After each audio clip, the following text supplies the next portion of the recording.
Welcome back in one of the Bears Truffle Plays YouTube channel. Today is Tuesday, October 29th, and I'm back breaking down another matchup on a weekday in college football. Tonight, we're going to get a good one in the Sun Belt. Louisiana, the Raging Cajuns, going up against Texas State. I have my best game pick and a couple player props from that game as well. But before we jump into those plays, let's break down everything that happened on Saturday. Not the best day, but almost breaking 500. Didn't lose a whole lot of serious coin yesterday. Very entertaining day on Saturday as well. So let's break all these plays down. Ohio State, horrible pick, minus 25. Off of a bye, off of a loss. Thought they might, come out and beat the brakes off Nebraska. Nebraska played well. Nebraska actually probably should have won that game, but they did fall to Ohio State. Navy Notre Dame over 50.5 points. This one felt like it was over in the first half. Illinois plus 21.5. Oregon gave them every chance in the second half to cover the spread.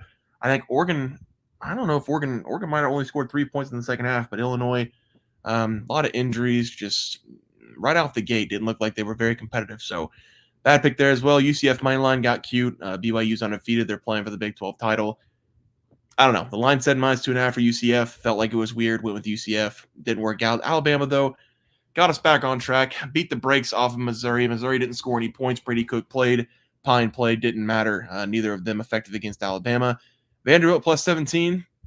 Diego Pavia played well except for one throw off his back foot that led to an interception and the game. Vanderbilt had a chance to win that game as well. So tough for Vanderbilt. We did win plus 17. Penn State minus 6.5. Took them a while to get going, but they did end up beating Wisconsin by double digits. And then LSU money line up 17-7, fell to 34-17 or something like that.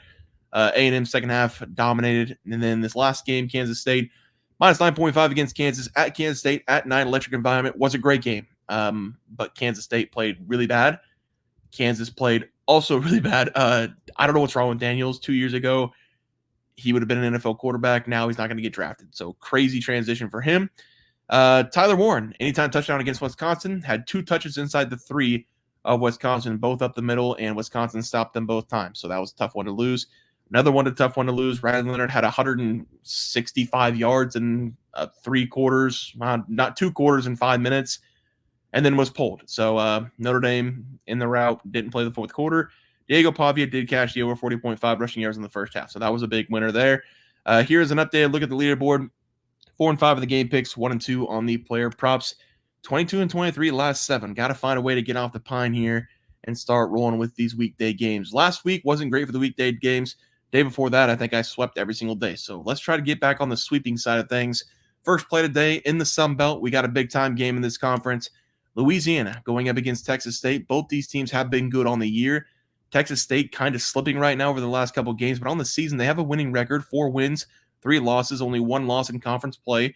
For Louisiana, they've started off their season 6-1. They're undefeated so far in conference play. So if Texas State is able to come away with a win here, that would be a big win for them. Texas State is the favorite in this game, which is kind of throwing me off again a little bit, but I'm not going to get cute this time. I'm going to take Louisiana plus 3 as the play. I think they can win this game outright. I think they're the better team. Louisiana has dominated Texas State over the years, winning 10 consecutive games against this team. Tonight, make it 11. Louisiana had no problem last week going up against Coastal Carolina, beating them by 10 points, and that's a really good Coastal Carolina team. This is an explosive offense, scoring 35 points per game. They're very balanced as well, 264 yards for the air, 179 yards on the ground per game.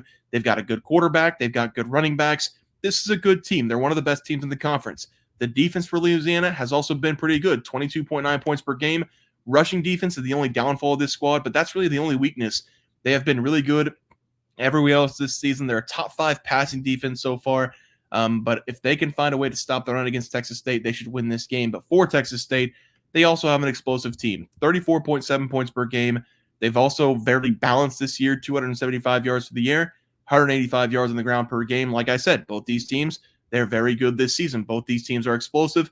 Both these teams have decent defenses. Texas State, 22.6 points per game on the defensive side. They're basically the exact same team because Texas State also can't stop the run. They're giving up 150-plus yards per game, and they've been decent at stopping the deep ball. The only reason I'm going with Louisiana is because both of these teams are basically the same, but Texas State, they want to throw the ball. They're going to settle to run the ball 30 times in this game, but with McLeod as your quarterback, they want to be able to air the ball out. I don't think they're going to be able to do that in this game against the top 5 defense in the secondary. Last week against Old Dominion, they weren't able to throw the ball very effectively. That led to a 10-point loss. I think it's going to be the exact same outcome in this game. Louisiana tops them They're going to win this game outright. I'll take them +3 as the play, but with Texas State not being able to use McLeod's arm, I think it's going to be pretty tough for them to get some points on the board, even though the run game has been good for them. I'm going to take Louisiana here, +3 as the play. Let's go to the player props for this game. First player prop taking Bill Davis of Louisiana, the running back, over his total rushing yards. These plays currently not out multiple hours before the game. Usually they would be out, but the smaller conferences, they like to test our patience a little bit. Whatever comes out at tomorrow morning, I'm going to make sure I get it early as possible because we've also seen these smaller conferences lines have dramatic movement throughout the day. But I'm going to go with his over rushing yards because I talked about it in the game breakdown. Neither one of these teams have been great at stopping the run. That's the only problem with both these teams so far. And Bill Davis coming off a monster game, 19 touched, 110 yards with a touchdown in the last one against Coastal Carolina. Texas State has been decent with their passing defense, only giving up 200 yards per game, but that rushing defense, 151.2 yards per game. That's not as bad as Louisiana, but it's extremely close. And with the way Bill Davis is coming off that game against Coastal Carolina, they're just going to feed the hot hand here. Louisiana already likes to run the ball. That's the reason I'm taking them to win the game. Texas State can't stop the run. Give me Bill Davis over his total rushing yards as the play. And for the final play tonight, gives me Ismail Mahdi to go over his total rushing yards going up against Louisiana. Again, this player prop's not out, but I do expect both these running backs to be at 80-plus rushing yards for their player props tomorrow. And I'm perfectly fine taking both of them. Even if they're higher than that, I'm still going to take them. We've taken Ismail before a couple weeks ago against whenever he was going for Texas State. Didn't run the ball in that game because Texas State could air it out. This is going to be a bounce back spot for me for my pick, taking him because I really think he's going to get us back on the winning track here. Louisiana, they're giving up 166.8 yards per game. That's bottom 50 in the country. And like I said, the game breakdown, this is the only downfall of this team. They have one of the best passing defenses in the nation, only giving up 166.3 yards per game. That has them ranked 5th in the nation. This is one of the best secondaries in college football. And I know they're not playing the best of teams, but you play who you play. So far, they've been dominant in stopping opposing quarterbacks from getting a ton of yards on them. Texas State has had to go to the running game in back-to-back weeks as well, and Ismail has been the beneficiary of that, going for over 100-plus yards in back-to-back games. He's coming off his best performance of the season as well. 25 touches, 139 yards on the ground. I like him here in this game as Texas State most likely will not be able to throw the ball very effectively. Give me his over total rushing yards as the final play. Let's go over to the recap graphic. We're taking Louisiana, +3. Seeing a little bit of line movement right now, even this late before it starts. I'm seeing Louisiana +2.5 right now at +102. So if it's +2.5 by the time we wake up tomorrow morning, take it +2.5. I'll play it +2.5. But for right now, Louisiana +3. We have Bill Davis over his total rushing yards against Texas State, and then Ismail Mahdi over his total rushing yards going up against Louisiana. Guys, going to do it for the NCAA football plays and props for Tuesday, October 29th slated games. If you guys enjoyed the content, please sure to drop a like on this video and subscribe to the channel below. See you guys next video, and thanks for watching.